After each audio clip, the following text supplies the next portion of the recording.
Olá, meus amigos, estamos em mais uma gravação do nosso podcast, Canal Democrático. E hoje, por falar em democracia, nada melhor do que trazer mais uma voz feminina, Estamos falando de democracia e hoje está aqui a minha esposa, Laudiceia, que vai estar iniciando os debates conosco. A partir de hoje será a figura quase que sempre conosco aqui, não é isso?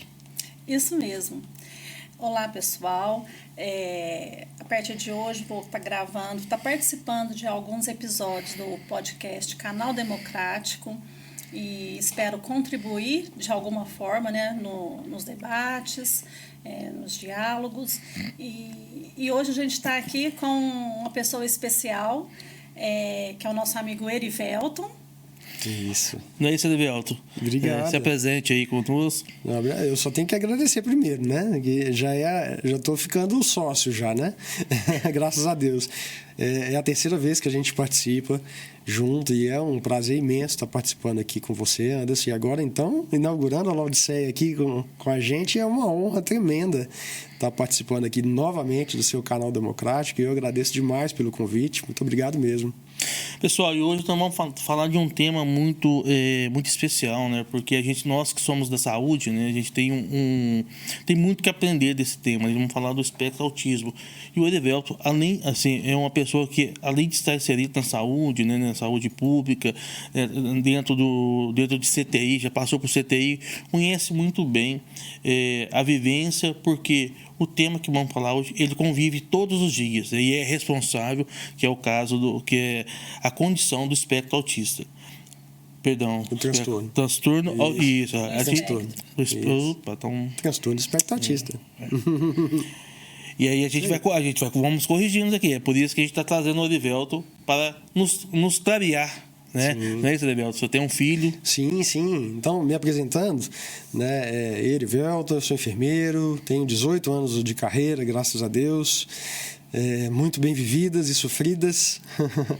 e eu tenho 2 filhos hoje, tenho 41 anos, e um deles está com 11 anos hoje, o Dudu, minha joia azul.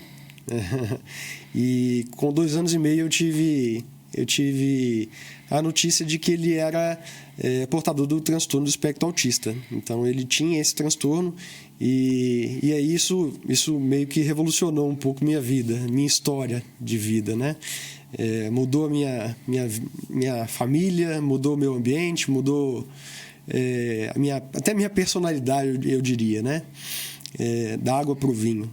E aí tem muita história para contar.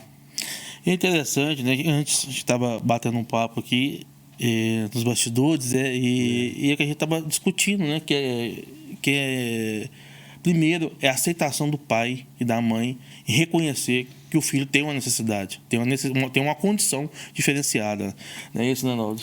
Isso mesmo.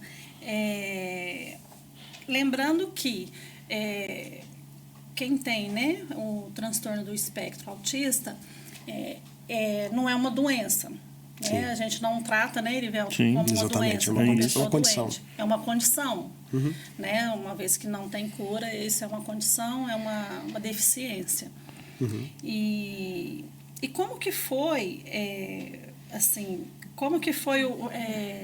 como que eu falo, para vocês reconhecerem e aceitarem o fato dele ter essa condição, o transtorno do espectro autista? Então, a gente estava falando, nos bastidores aqui, realmente, comentando um pouco, porque na maioria das vezes o que acontece? Nós pais somos um pouco... a gente tampa a visão um pouco e sempre esperando que, vai melhorar. Uma hora vai falar. Então a gente fica sempre na expectativa de que tá tudo certo, E no meu caso, assim como o de muitas pessoas,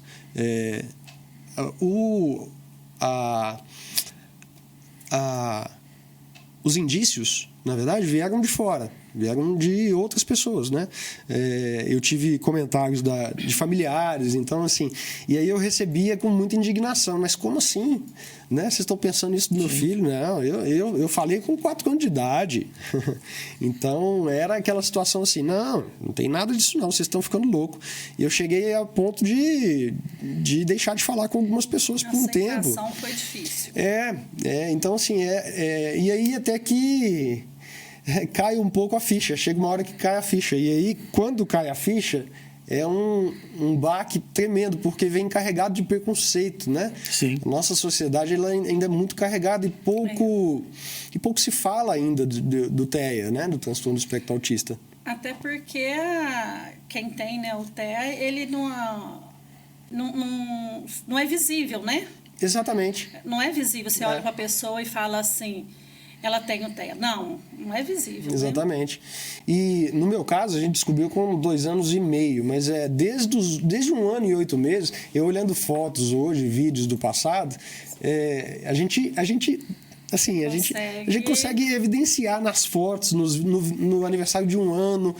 Eu não tenho nenhuma foto do aniversário de 1 ano com ele olhando nos meus olhos ou olhando para a câmera. A gente chamava... Precisava de uma foto de rosto, ele olhando, sorrindo, a gente não encontrava. Então, assim, com 1 ano e 8 meses, a gente já via sinais de que tinha alguma coisa, mas a gente ficava sempre postergando. E isso é um problema.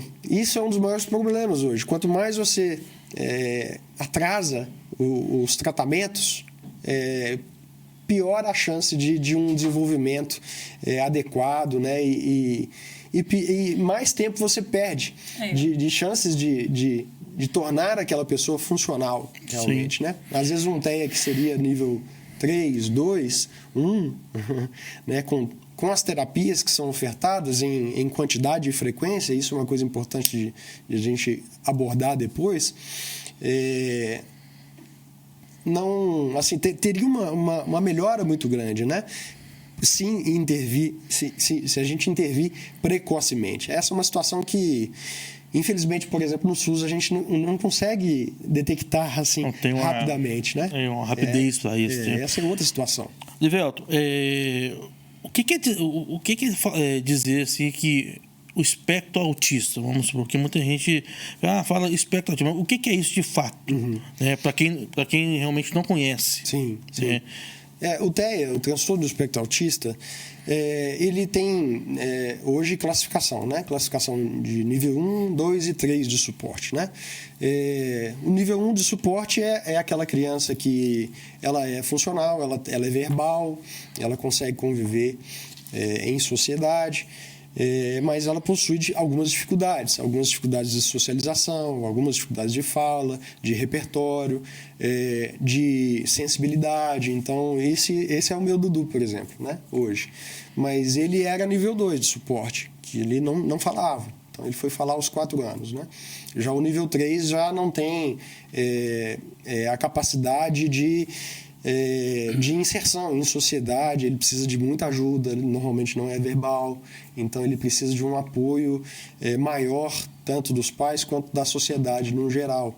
Então são casos mais... e que normalmente vem acompanhado de alguma outra síndrome, alguma outra condição. Por isso também. A importância de um diagnóstico mais cedo, né? Precoce, né? Precoce. Isso foi fundamental, sabe, Lau? Hoje, olhando... É sempre engraçado isso, né? Porque a gente olha para trás e fala assim, eu podia ter feito alguma coisa a mais. Se eu tivesse feito naquela hora, talvez hoje estaria melhor. Mas, assim... eu acredito muito em Deus, eu tenho muita fé em Deus, e eu acho que Deus sabe de todas as coisas, e Ele prepara muito a gente.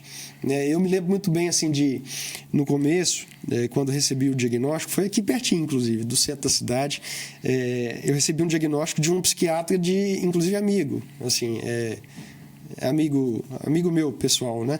E aí, assim, a gente não acreditou naquele momento, né? E aí, no outro dia, a gente já procurou outros 3. Então, só a partir do quarto profissional, que hoje é a doutora Suzana, inclusive, que eu amo de paixão, tenho eterna gratidão por ela, porque foi quem até hoje nos acompanha, né? E que aí a gente conseguiu aceitar. Mas aí a gente estava aqui perto, e aí eu falava assim, meu Deus, por que Porque é aquela carga, né, de preconceito da sociedade, né? Que veio toda em cima, né? De mim, que não entendia daquilo, né? Então, assim, meu filho não vai falar, meu filho não vai jogar bola comigo, meu filho não vai sair comigo, não vai ter uma família, não vou ter neto. Então, assim, vem uma série de questionamentos, assim, que te deixa numa paranoia tremenda, sabe? E talvez até como que a sociedade vai receber meu filho, né? Como que vai Exato. ser esse Sim. contato, meu filho e a sociedade? E, assim, para os pais é uma dor indescritível, assim. É um baque muito grande, assim. Mas, graças a Deus, existem canais hoje, por exemplo, esse, que a gente consegue falar abertamente que, assim, não é um bicho de 7 cabeças. Não é também como muitos pregam também na rede social, né? Romantizando a situação. Não é assim também, né? A gente tem muitos problemas, a família tem que se adaptar completamente, abala as estruturas familiares, você tem que mudar completamente sua dinâmica familiar, seus Sim. horários, você tem que se adaptar à rotina daquela criança naquela nova condição, né? Então, assim, mas não é um bicho de 7 cabeças, desde que você tenha empenho e dedicação. Se você investir realmente energia na reabilitação, os resultados são muito bons, sabe? E eles vêm mesmo. E por isso, assim, aí entrando de novo na seara do SUS, é uma angústia para mim, enquanto profissional de saúde, de ser pai de um filho com TEA.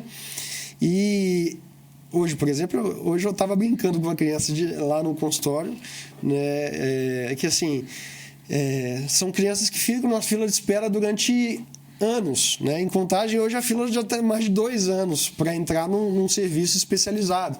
Então, primeiro é difícil diagnóstico, né? No SUS você não tem neuropediatra, por exemplo, em quantidade suficiente para atender a população geral, né? E segundo, depois do diagnóstico, e aí? Você não tem as terapias em quantidade, em frequência, em intensidade, né? em qualidade. E aí, assim, é angustiante demais de ver a situação lá enquanto profissional e saber que, poxa, por tudo que eu fiz pelo meu filho desde 2 anos e meio e ainda faço hoje, ele com 11 anos, sabe? O nível que ele chegou, né? Hoje, na condição que ele está, ele consegue acompanhar os alunos na sala dele, consegue tirar notas boas. Então, assim, no nível que ele está hoje, se a gente não tivesse investido tanta energia, a gente não tinha tido o resultado que hoje a gente colhe. E aí eu vejo a criança de 2 anos e meio na minha frente, no meu consultório, e a gente não consegue ofertar aquilo que eu oferto para o meu filho. Eu consegui ofertar para o meu filho. E é uma dor que você não imagina. É um sofrimento. Acaba sendo pesaroso, né, para você. E é geral, sabe? É um sentimento de todos os profissionais. Porque quando você começa a tocar no assunto, você sensibiliza todos, assim. Os psicólogos do centro de saúde. Nós temos até uma terapeuta ocupacional lá do centro de saúde que eu trabalho afastada, porque não aguentou tanto sofrimento, tanto sobrecarga, porque você começa um trabalho e você fica na expectativa, e os pais também.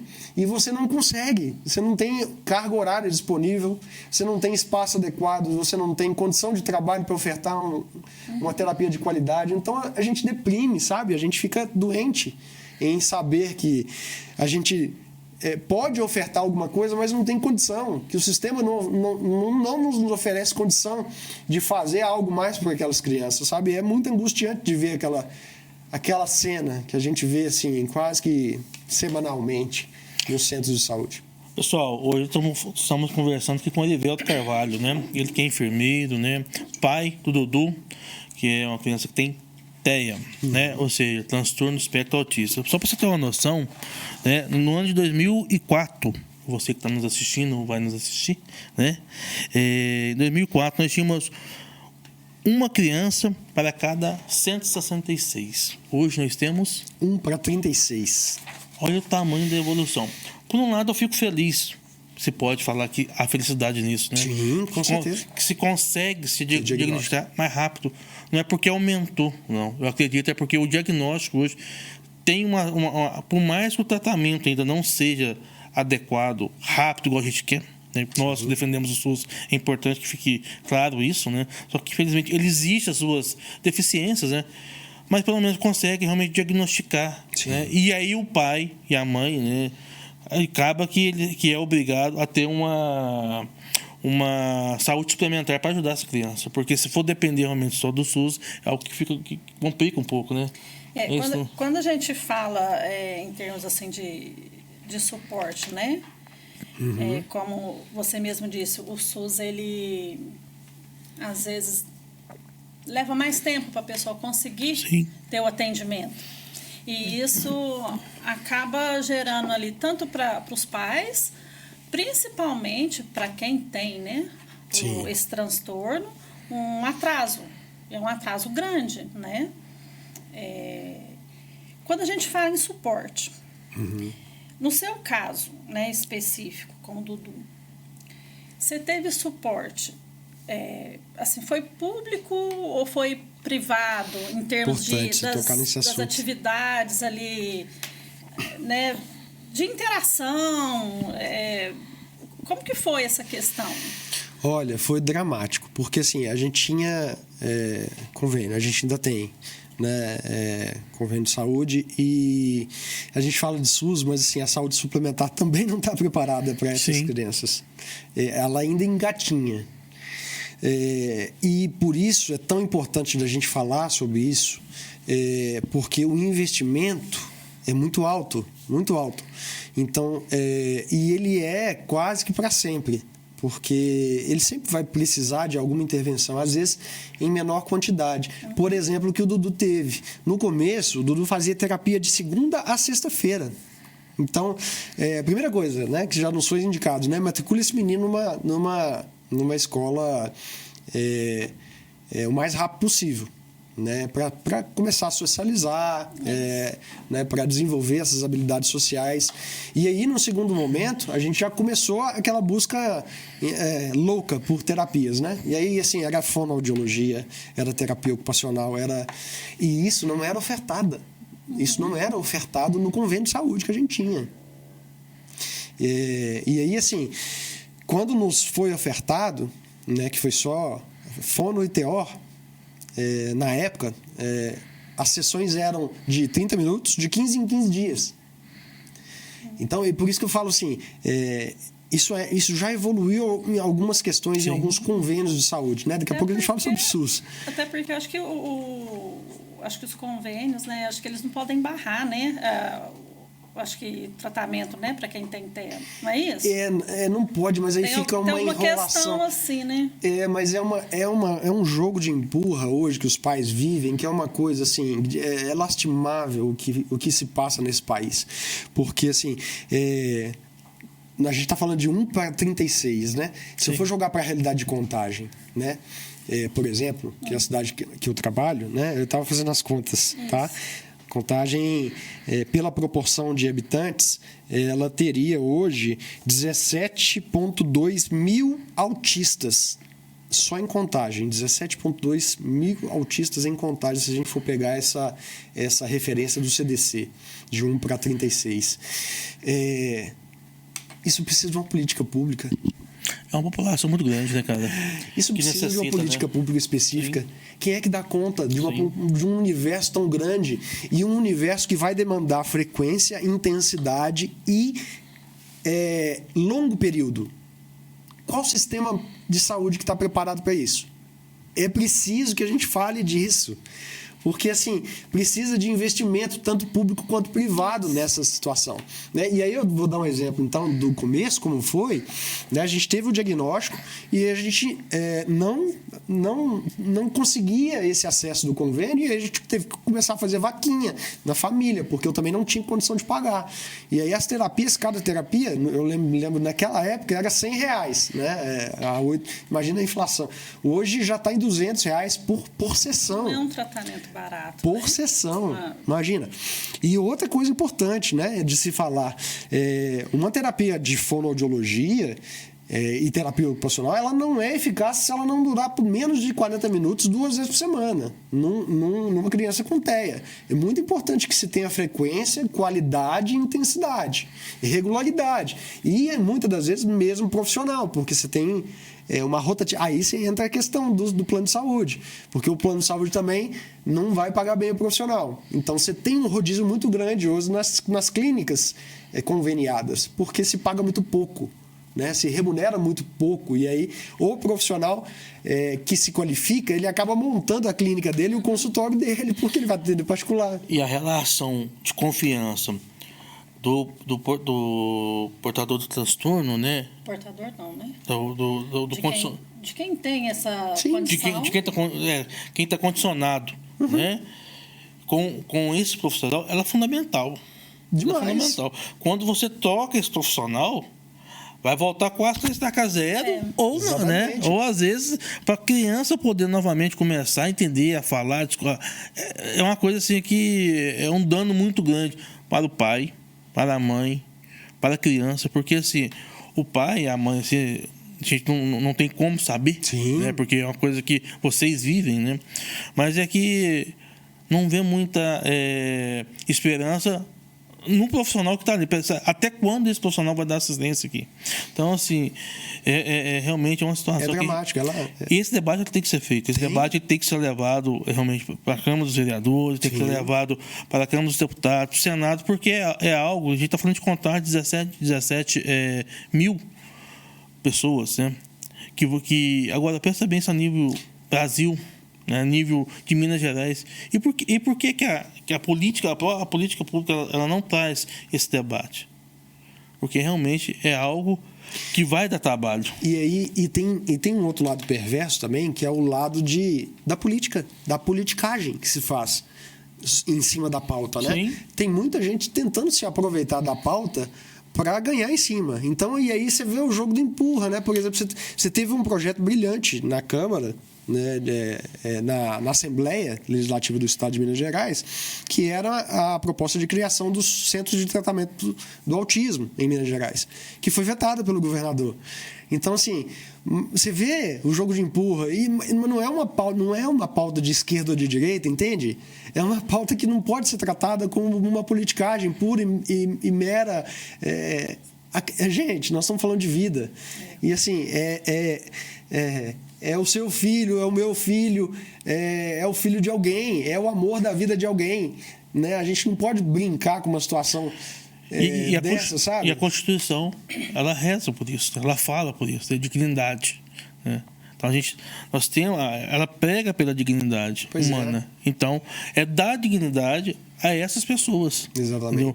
Que pode ter assim, uma vida totalmente de um convívio com todos, funcional, né? Mas pode ter uma vida também com um pouco de suporte, né? Ou pode ter uma vida de repente ou quase que uma vida nenhuma, né? Dependendo da condição onde essa pessoa ela mora também, porque a gente está falando da pessoa de um pai, de uma mãe que são enfermeiros, que conhecem, que entenderam, né, que vocês que são da área, né, têm uma dificuldade, que você relatou aqui de ter esse entendimento. Agora pensa bem, uma pessoa de uma mãe e de um pai que não tem tanto conhecimento, né, dessa pauta, desse transtorno, que acha que isso pode ser uma frescura da criança, que a criança realmente que ela é assim mesmo, né? Ou seja, então, assim, são questões que precisamos realmente trazer para o dia a dia nosso, né, que a gente fala, e esse espaço que realmente é para isso, né? É para trazer essas pautas que ninguém quer falar, vamos dizer assim, ou se fala em momentos oportunos, né? Em época de campanha, época de eleição, né? Exatamente. Mas que depois não caminha, né? Então, assim, eu acho que é o momento da gente fazer essa construção e não ficar por aqui, né? Trazer novamente isso em outros momentos aqui no nosso espaço, para a gente dar continuidade nisso. Com certeza. Leis. né? Eu lembro que até um pouco tempo atrás tinha a lei que poderia reduzir a jornada do... Sim. E o nosso governador teve uma época que parece que queria tirar, ou não sei se chegou a suspender essa jornada de trabalho. E Como eu vi que na tá pele isso, né? Porque eu sou funcionário, sou servidor do Estado, né? E eu tenho redução de jornada para acompanhar o meu filho na jornada em que eu sou dispensado nas terapias que a gente desenvolve em casa. Por isso que eu falo assim... E aí é uma coisa que aí baixou o espírito sindical nesse momento de forma muito mais aflorada, sabe? Porque eu sou delegado sindical para Contagem, né? Então, assim, e sou servidor do Júlio Kubitschek, né? Eu trabalho no CTI. E quando saiu essa situação... gerou-se uma revolta muito grande e uma união e que foi muito legal, né? Uniu muitos servidores assim do Estado em prol dessa pauta, porque desde a lei de Berenice Piana, que foi sancionada pela Presidência da República, né? A gente tem a Lei Brasileira de Inclusão, que você já tem previsto nela a redução de jornada dos servidores para acompanhamento. Sabe que ano que é essa lei, não? Não, só curiosidade. Hã? Não sei se é Dá uma gugada aí pra gente, por favor. A Lei Brasileira de Inclusão.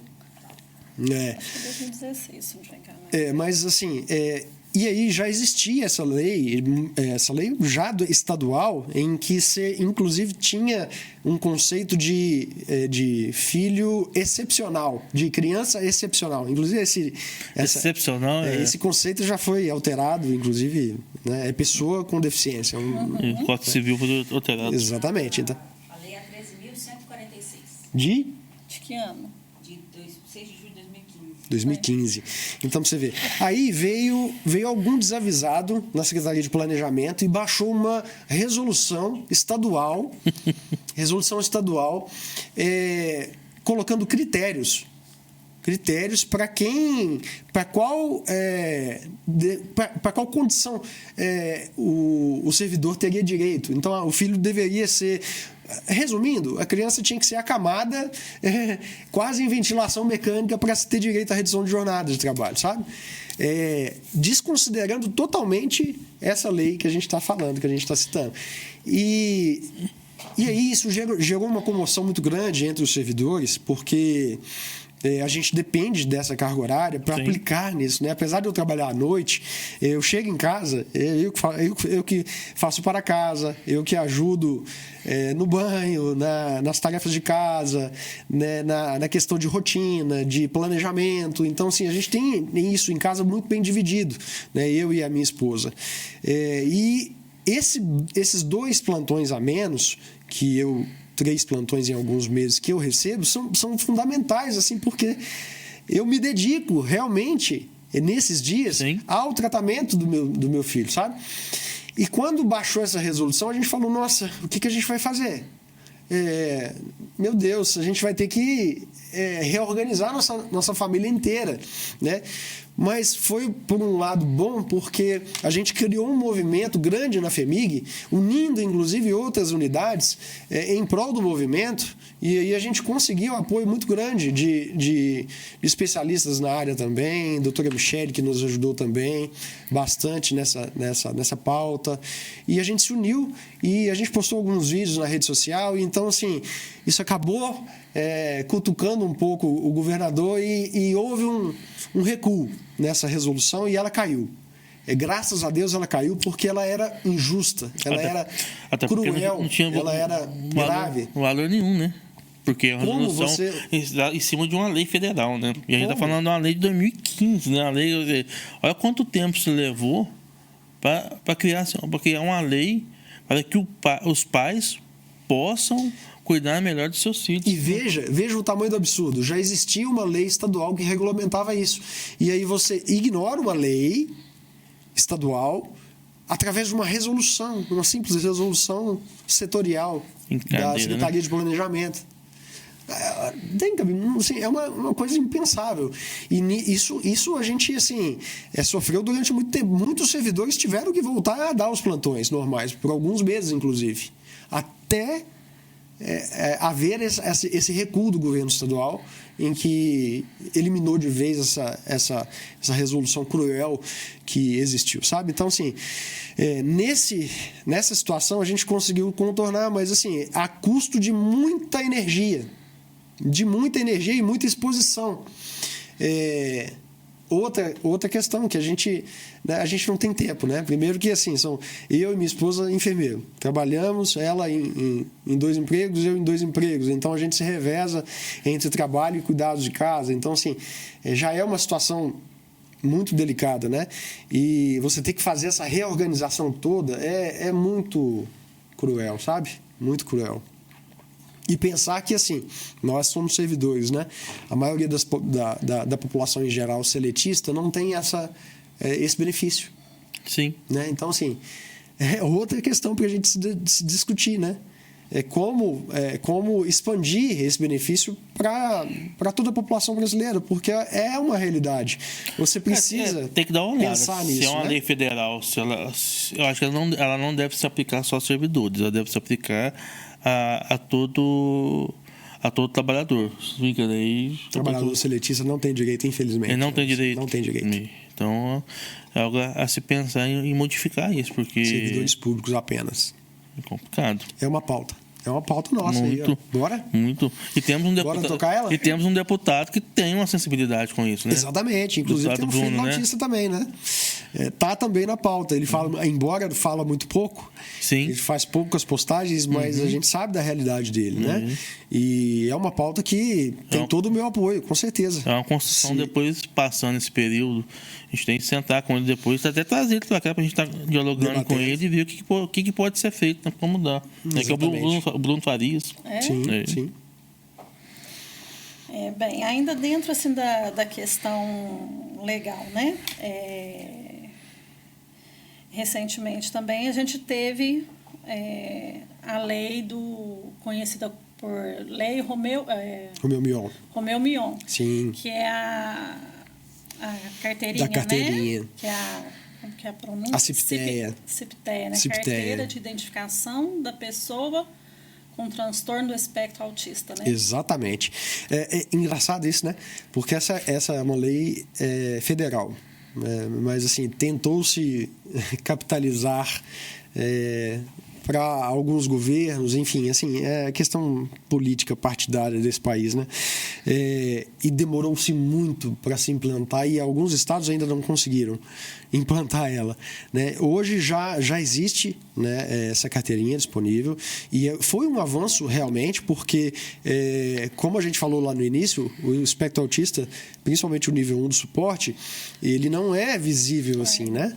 Então você normalmente vai detectar aquele menino agitado, aquele menino diferente, aquele menino que está correndo para um lado para o outro, que às vezes a gente julga como pirraça. Talvez leve o nome, ele está fazendo birra. Né? Esse menino merece umas chineladas. Eu já ouvi isso, inclusive, entende? Então, assim, e aí, quando você tem o cordão de girassol, o cordão isso.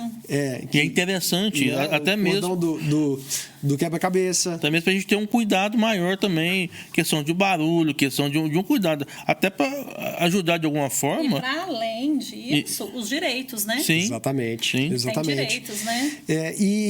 E assim, é um avanço, mas ainda se precisa se conversar muito, porque muitos pais não gostam de expor. Não gostam de expor que o filho tem isso, não gostam de contar para os parentes, para os vizinhos. Então, ainda se tem essa dificuldade e é compreensível, né? Tem todo um processo de aceitação. Então, às vezes, as pessoas ainda não estão preparadas para se abrir de uma forma como eu estou aqui, por exemplo, falando de uma forma muito aberta, né? Eu tinha, há bem pouco tempo atrás, uma dificuldade muito grande de falar para o meu filho. E chegou esse momento, né? Hoje ele já compreende o que é um autista. Hoje ele já gravou vídeo, Grava né? vídeo, Top. Hoje Adorei, ele grava cara. vídeo, Compartilhei. Exatamente. Então, aquele vídeo do ano passado, por exemplo, foi naquele momento que eu falei para ele que ele era autista. Então, para chegar nesse ponto, foi um processo. A gente teve que comprar alguns livros, assim, né? A gente precisou de ajuda de terapeutas também. A gente precisou de alguns amigos para nos ajudar com essa situação, porque a gente não sabia como falar. Como é que ele ia absorver aquela informação, né? E hoje, assim, ele é um menino super descolado. E ele fala mesmo, eu sou autista, tenho direito, Isso. eu quero prioridade na fila.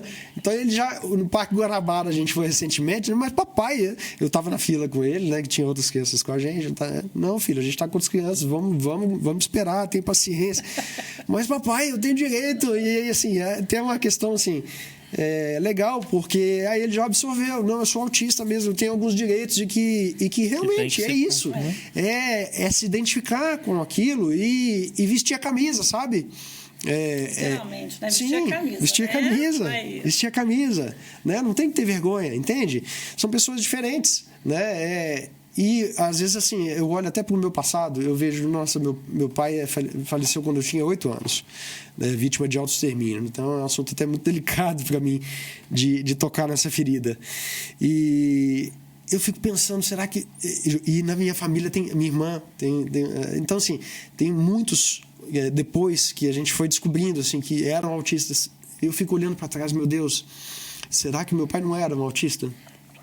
Porque a gente foi descobrindo tantas coisas depois, assim, tantas coisas que ele não verbalizava, entende? É uma situação... Poxa, se tivesse essa informação que a gente está tendo hoje, lá sei lá, há 32, 39, 33 anos atrás, será que se tivesse essa informação meu pai não estaria vivo? Sim. Olha como é profundo isso. Pessoal, hoje nós estamos falando aqui com o nosso amigo Erivelto de Carvalho, ele que é enfermeiro em Contagem, né? Enfermeiro também do Júlia. E nós estamos falando do TEA, transtorno do espectro autista. Papo muito legal, gente, para a gente conhecer um pouco mais desse transtorno, entender por que eles têm esse direito, por que nós precisamos entender como funciona, para a gente não julgar. Sim. Né? E quando a gente fala não julgar, no início da sua fala, né, e até nos bastidores mesmo, a gente estava comentando, né? Primeiramente é tratar os pais. Tratar os pais. Os pais. A aceitação do pai e da mãe e de quem o rodeia ali, dos avós, quando é muito próximo, Sim. é fundamental para que essa criança realmente ela possa seguir a vida dela independentemente, sem a necessidade de um auxílio, né? Ou diminuir o auxílio caso ele for necessário, né? E aí, né, Lau, o que a gente vê é que muitos casamentos acabam. É que eu ia falar. Você mesmo relatou que muitos pais, quando ficam sabendo, né, do diagnóstico, eles acabam sem se separar do pai, abandona, né, Erivelto? A gente vê isso muito. Eu faço parte de muitos grupos assim de pais e mães autistas. E a gente vê muito isso, essa questão, sabe? Porque, como eu falei, precisa de se reorganizar toda a rotina familiar. Né? E isso envolve definir, por exemplo, os horários de tudo. Então, assim, acordar, vestir roupa, escovar o dente. Tem que ter uma rotina muito bem regrada, porque uma das condições para se ter efetividade nas terapias é que você tenha, por exemplo, a rotina bem estabelecida para essa criança. Sim. Se os pais não têm uma rotina bem adequada, como era o meu caso lá atrás, que era um pouco bagunçada, acaba desorganizando também. E se a gente não pedir ajuda, se a gente não aceitar a ajuda, como acontece em muitos dos casos, muitos casamentos acabam, muitos lares se desmoronam nessa hora. Então, assim, e aí a gente vem com mais problemas, porque aquela criança, por exemplo, sofre também, né? Toda a família sofre. Então, buscar ajuda, aceitar ajuda, procurar apoio, às vezes aceitar realmente que precisa de um tratamento medicamentoso na hora certa, no momento certo, aceitar que aquilo ali vai fazer parte da sua rotina. É todo um processo, sabe, gente? Então, assim, é um desafio muito grande para todos os pais que enfrentam essa nova rotina. Erivelto, quero que você fale para mim, se tiver acontecido com você, ou que você quiser fazer um comentário sobre mitos e decepções sociais. Um caso de cada um, se você tiver. O mito... O mito que eu acho, Anderson, eu vou falar assim, tem muita gente hoje romantizando, né? Sim, O sem autismo, dúvida. né? É falar assim, não é assim. Não o autismo é algo que vai mudar a minha vida mudou para melhor, é muito bom, engrandeceu muito a minha vida, que você tem aí alguns atores aí, né? Que inclusive levam isso para a mídia, né?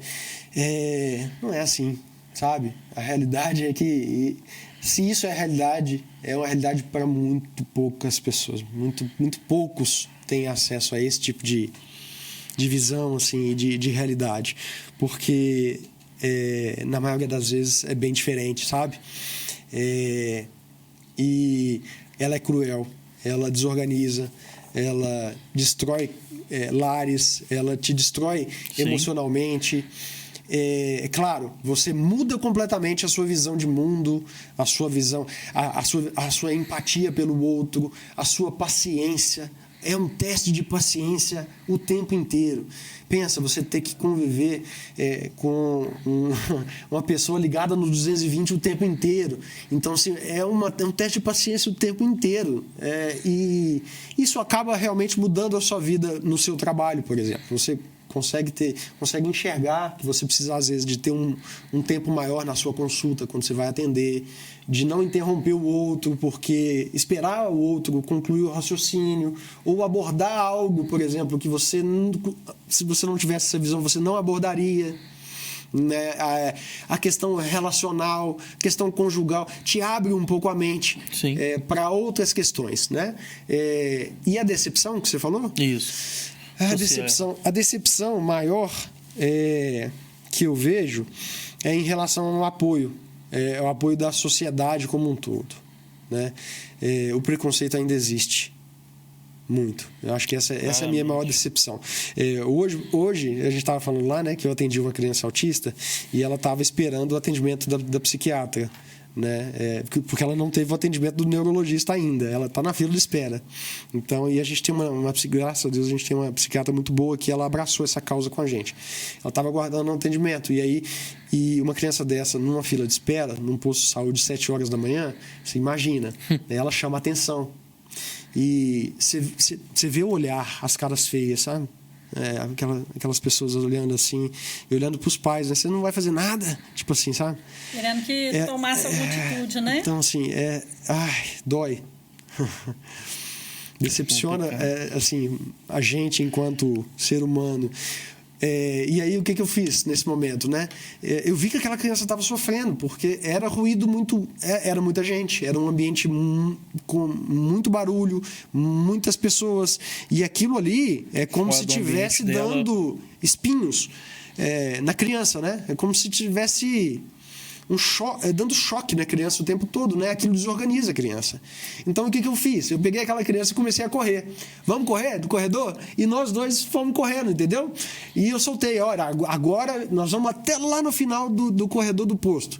E eu comecei junto com ela, todo mundo olhando aquilo e achando graça, né? O enfermeiro correndo.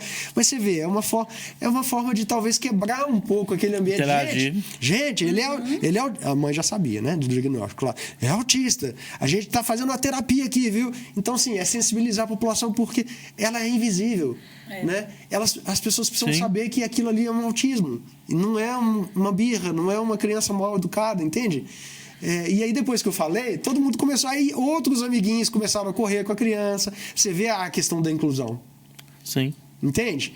É importante que a gente manifeste ali o apoio para se quebrar essa estrutura preconceituosa que a gente vive hoje no país, né, em relação ao autismo, que a gente fale sobre isso e que os pais tenham coragem de abrir realmente essa situação e não romantizar também, né? Você tem uma linha tênue ali, né? É importante falar sobre o assunto sem também romantizar e demais essa situação. Esse romantismo, ele acaba prejudicando, né? Prejudica muito. Ali da pessoa. E prejudica, inclusive, a militância. Sim. sobre a Sim. causa, porque aí você começa né, a surgir pessoas do nada tentando se aproveitar, muitos se auto-intitulando autistas, né, que não têm diagnóstico, então querendo se aproveitar da situação. Então, assim, é complicado. Então você precisa ter cuidado. Por isso é importante ter uma política pública bem definida. Sim. Eu acho que a gente ainda está engatinhando, mas a gente tem avanços, né? Como eu falei, a gente tem avanços importantes. A gente tem que considerar isso. Mas ainda temos muito a conquistar, muito ainda a crescer. Um dia de cada vez. Cada dia o seu sofrimento. A gente vai compartilhando aí bíblico. as informações, conhecimentos, aprendizados, né? Verdade. Erivelto, dentro do tema, né, educação e trabalho, Sim. a educação assim, exatamente assim do Dudu, né? Falando Importante dele, demais tocar nesse assunto. né? Ele iniciou, foi numa escola pública. E ele teve todo o suporte, ele teve aquele apoio, né? Que tem uma pessoa que fica de apoio ali para ele, não Deveria tem? ter, né? Mas A gente ainda, esse é um dos Não foi assuntos polêmicos. Para ele não teve esse apoio, então. A gente escolheu a escola Isso é muito pública. bem claro no papel, né? Nossa, como esse assunto é importante de se falar. Que bom que vocês tocaram, porque eu já estava esquecendo de tocar. Ainda bem que vocês lembraram dessa situação. Quando a gente teve o diagnóstico, a primeira orientação foi procure uma escola. Né? E eu sou adventista do 7º dia, né? E aí eu queria matricular meu filho numa escola adventista. Então, a gente teve uma decepção no começo, assim, porque inclusive gerou muita mudança, né, no ensino adventista. Um dos motivos também foi, inclusive, essa nossa militância do começo, né? Mas a gente não encontrou apoio em quase nenhuma escola particular. Né? A gente queria um ensino de qualidade, como todo pai quer, né? A gente tinha uma condição de dar uma escola particular para ele e a gente não encontrou. E aí, assim, foi tão gostoso quando a gente entrou, por exemplo, na escola pública e recebeu aquele acolhimento. Uhum. Gente, eu sou eternamente grato aos professores do meu filho, da escola pública que ele teve, porque, assim, nos ajudaram, nos acolheram em BH. Em BH. O acolhimento já quebra ali um distanciamento, né? Não, a gente foi acolhido na Secretaria de Educação. Quando a gente teve o diagnóstico, o relatório, a gente levou lá. A vaga já foi garantida na mesma hora. Assim, a gente não teve que esperar. Então, eles já indicaram, olha, onde vocês querem? Onde vocês querem qual escola? A gente já falou, não, a gente queria aquela, né? E aí a gente já foi encaminhado. Então, ali na Secretaria de Saúde, a gente já sentiu um acolhimento diferenciado. Quando a gente chegou na escola pública, você teve todo... dá até uma emoção de falar às vezes, porque... e o Dudu ficou. Mas quando saiu da escola primária, que entrou na escola municipal, a gente percebeu o tanto que ainda precisa melhorar. Sim. Sabe? Se teve muito investimento na escola de ensino primário, escola... educação básica, né? Isso. E quanto que o ensino fundamental ainda precisa evoluir. Porque aí, nesse momento, a gente pensou 2 vezes. Nesse momento, a gente tirou. Porque não se tinha, por exemplo, mais aquele monitor tão capacitado. Você tinha uma sala mega cheia, com 30 alunos, com pouco espaço. Então, meu filho voltava da escola muito diferente do que ele estava na escola primária, entende? Então, é preciso muito a gente repensar a educação desse país, a inclusão nesse país, em todas as áreas. E isso é uma pauta que a gente briga até hoje. Hoje, a minha esposa é professora de inglês. E ela luta muito por isso. Mas existe, a gente sabe, uma questão financeira, capitalista muito grande.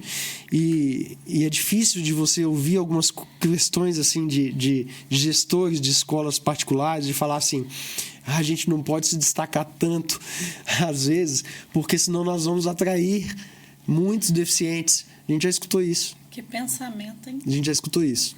Loucura. Porque senão nós vamos virar Pensamento chega a ser referência. cruel. Nós vamos virar referência para a inclusão e isso a gente não quer. O capitalismo, né? Cara, meu Deus, é assim.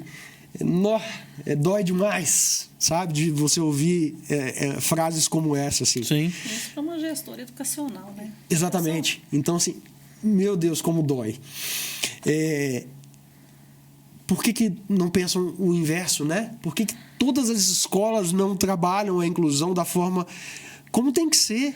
Da forma com qualidade, com acessibilidade, com realmente inclusão, com preparo, com qualidade, com preparo dos professores.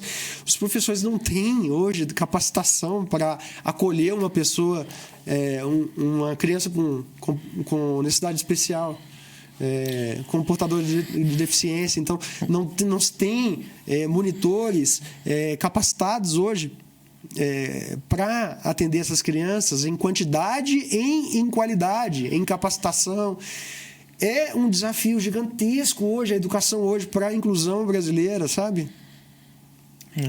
Para a inclusão dessas crianças na educação. Então, a gente ainda vai ter que fazer vários podcasts aqui ainda para a gente tentar Com certeza incutir na mente das pessoas que é necessário, sabe? E você percebe, só finalizando, você percebe a diferença do Dudu antes e o Dudu depois, né? O quanto que você investe de rotina, de terapia, de energia numa criança e o quanto ela dá de resposta quando você faz isso e uma criança que você observa que não tem a mesma coisa. Então, que país a gente quer para o futuro? Exatamente. Pessoal, estamos caminhando para o final aí, né, do nosso Aula Mais. A gente já vai ficando com um gostinho de quero mais, né?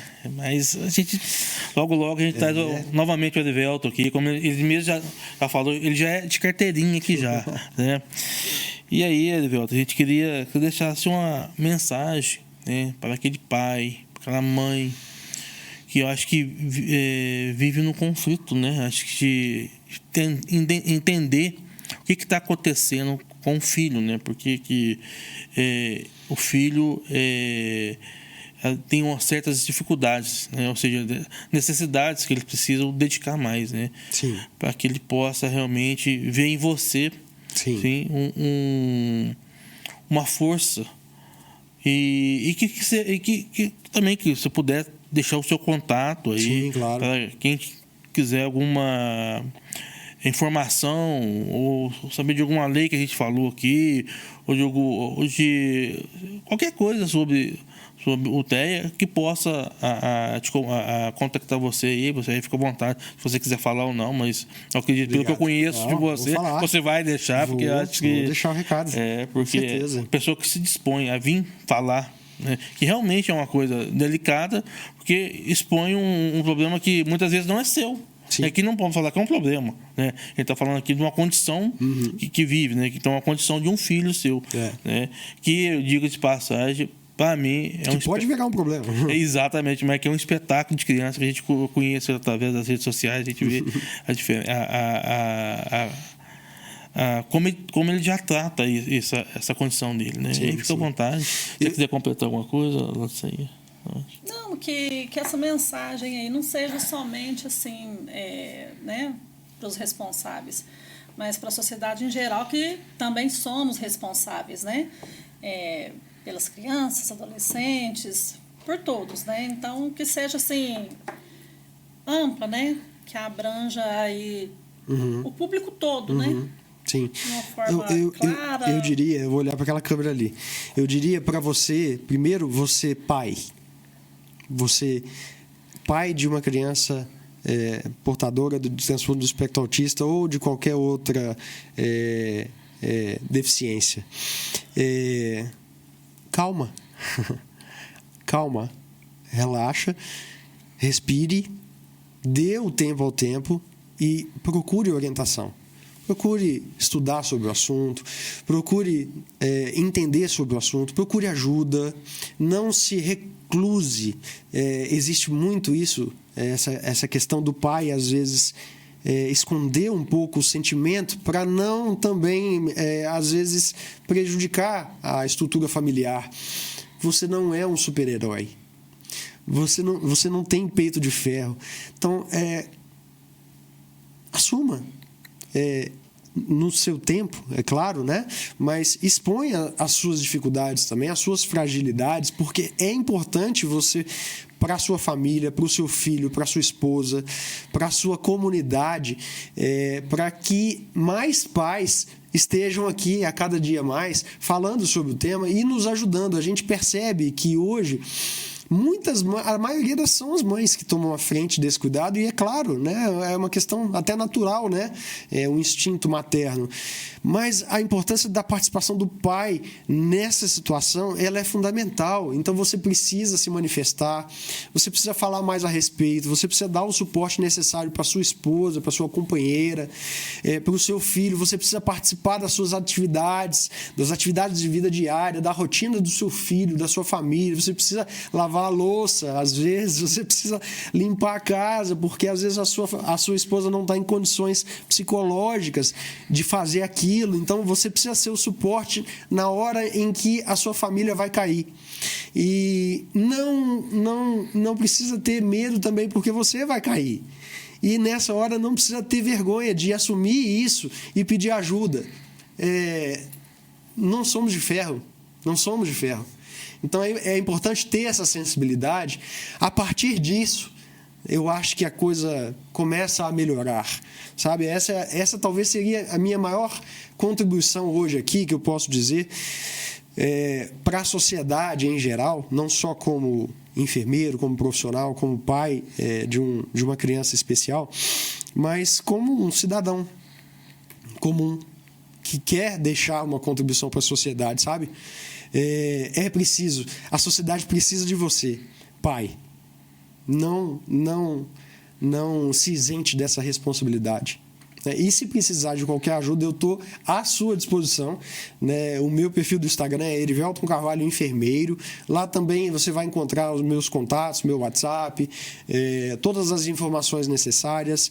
É engraçado, né? Eu tenho muita mãe que me chama no Instagram. Pouquíssimos pais se manifestam. Então, por isso eu vejo que essa mensagem é tão importante de chegar no coração dos pais, né? Eu falo especificamente para eles porque se vocês poderiam ter convidado minha esposa, para você ver, né? Me convidaram. Então, eu acho bacana demais eu ter essa oportunidade de falar, porque os pais falam muito pouco sobre isso. Está mudando? Sim. Mas é importante que a gente fale mais sobre o assunto e que os pais se envolvam nesse cuidado, sabe? Pessoal, hoje nós falamos com o Erivelton de Carvalho, que é enfermeiro e pai de uma criança que tem portado.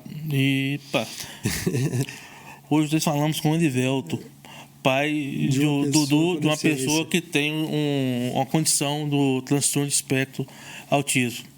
Você que não viu esse podcast ou que está passando no nosso feed, vai lá no YouTube, no Spotify e assista. Vai mudar a sua visão. Erivelton, eu agradeço de coração mais uma vez. Sempre gosto de falar que o nosso tempo é o bem mais precioso que nós temos, porque você não consegue recuperá-lo se você utilizar ele de uma forma errônea. Acredito que, para mim, por exemplo, foi muito bom esse tempo que nós estivemos aqui. Aprendi muito, tenho que aprender muito ainda. Sou puteia, mas já saio daqui com uma nova visão. A participação da Odisseia para mim foi fundamental, que realmente fez as intervenções aí que são necessárias, que fogem ao olhar nosso, né, o olhar do homem, né, dessa figura masculina, que às vezes não tem essa sensibilidade. Então, eu te agradeço também e conto com você agora, daqui para frente, em todos os episódios aí. No que eu puder ajudar. Vai ser sensacional. E também te agradeço, viu, Erivelton? Que isso. É um prazer compartilhar tremendo. sua vivência com a gente. A gente é sempre bom a gente poder ouvir alguém, né? Aprender um pouquinho, né? Que a gente não sabe tudo. A gente vai envelhecer, vai morrer sem saber de tudo. Não. Pessoal, então fiquem com Deus. Até o próximo. Um beijo no coração de vocês. Até mais. Até mais. Muito obrigado. Tchau, tchau.